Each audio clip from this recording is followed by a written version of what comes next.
लेकिन एक सेकंड रुको जरा सबर करो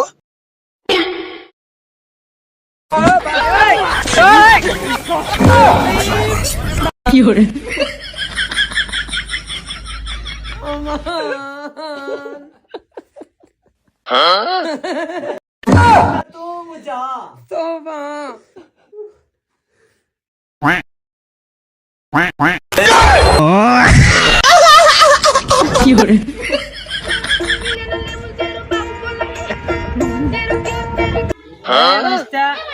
তুমি এরকম করে চোরের মতো দৌড়াচ্ছ কেন? কি সমস্যা? চাচা সে কথা করেন না, ওখানে খালি শুধু ধরতেছে ব্যায়াম করা সল করে আর খালি লঙ্গি খুলে খুলে আমি না আবার পালাই এলাম, ওখান থেকে দৌড়ে পালাই এলাম, দৌড়ে ওখান থেকে। রে ভাস্তা, ও শালা আমাকেও একবার ফান্দর ছালাইছিল। ওখানে দুটা সুন্দরী সুন্দরী মেয়ে ছিল, ওদের ভিতরে আমার লুঙ্গিটা খুলে নিয়েছিল ওরা। চাচা